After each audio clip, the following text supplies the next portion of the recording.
Salut à toi et bienvenue dans cette nouvelle vidéo dans laquelle nous allons donc aborder le sujet de comment obtenir sa nationalité russe étant étudiant étranger ou encore étudiant international en Fédération de Russie. Comment est-ce que tu peux donc faire pour obtenir un passeport russe? C'est donc le sujet de cette vidéo. Si c'est donc une thématique qui t'intéresse, n'hésite donc pas de t'abonner à ma chaîne YouTube, de liker la vidéo et de la partager au maximum. Je suis David, tant qu'étudiant en Fédération de Russie. J'accompagne les étudiants à venir poursuivre leurs études ici en Fédération de Russie. Alors, ce que tu dois donc savoir, c'est qu'il est donc tu as deux possibilités d'obtenir donc le passeport russe ou encore la nationalité russe. Il faut dire que tu peux passer soit par les études ou alors tu peux marier soit une femme russe ou alors un homme russe. Donc voilà les deux possibilités d'obtenir donc un passeport russe ici en Fédération russe ou encore la nationalité. On va donc commencer par le cas de ceux-là qui viennent donc pour les études. Comment obtenir donc le passeport russe par les études? Ce que tu dois donc comprendre, c'est que ici en Fédération de Russie, il existe deux types de diplômes, à savoir le diplôme rouge et le diplôme bleu. Je t'explique donc en détail. Alors, le diplôme rouge, ça veut dire que c'est un diplôme russe que tu as obtenu avec la mention assez bien et plus. Donc, si tu obtiens donc ton diplôme avec une mention assez bien et plus, alors sache donc que tu auras donc un diplôme rouge. Quand je parle de diplôme, c'est soit le diplôme de baccalauréat, de bachelor ou alors le diplôme de master et tout ce qui va avec. Donc, si tu obtiens donc ce diplôme-là avec la mention assez bien et plus, c'est-à-dire, quand je dis et plus, c'est assez bien, bien, très bien, excellent, alors sache donc que tu auras donc un diplôme rouge. Maintenant, si tu obtiens plutôt un diplôme russe avec la mention passable, alors sache donc que tu auras donc un diplôme bleu.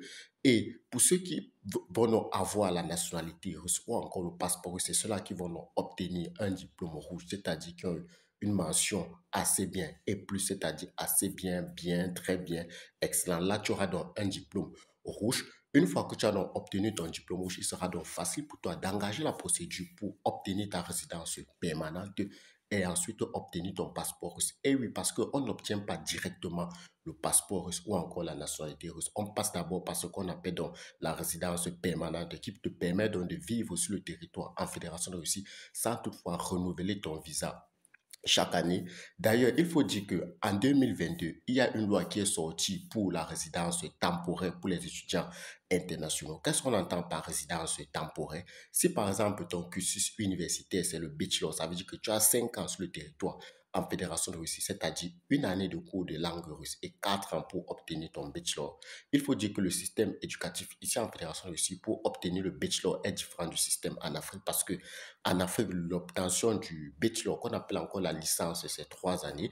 Pourtant, ici en Fédération de Russie, c'est 4 ans et en plus, tu as une année de cours de langue russe, donc ça te fait donc 5 ans. Supposons donc que tu as obtenu ton visa dans ton pays d'Afrique pour venir étudier ici en Fédération de Russie pour le bachelor. Alors, sache donc que une fois que tu vas arriver ici sur le territoire en Fédération de Russie, depuis 2022, il est possible pour toi d'engager la procédure de l'obtention de ta résidence temporaire qu'on appelle encore ici la RVPO.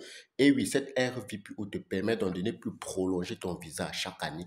Donc, tu peux prolonger ton visa directement pour 5 ans. Si tu as donc 5 ans sur le territoire en Fédération de Russie, si tu es venu pour un master, c'est-à-dire 2 ans, tu as donc la possibilité de prolonger directement ton visa pour 2 ans. Il faut dire que ce visa que tu vas prolonger sur 2 ans va donc s'expirer après 3 mois. Donc, après 3 mois de la fin de ton cursus universitaire, ces 3 mois-là te permettent de rechercher donc du travail sur le territoire ici en Fédération de Russie.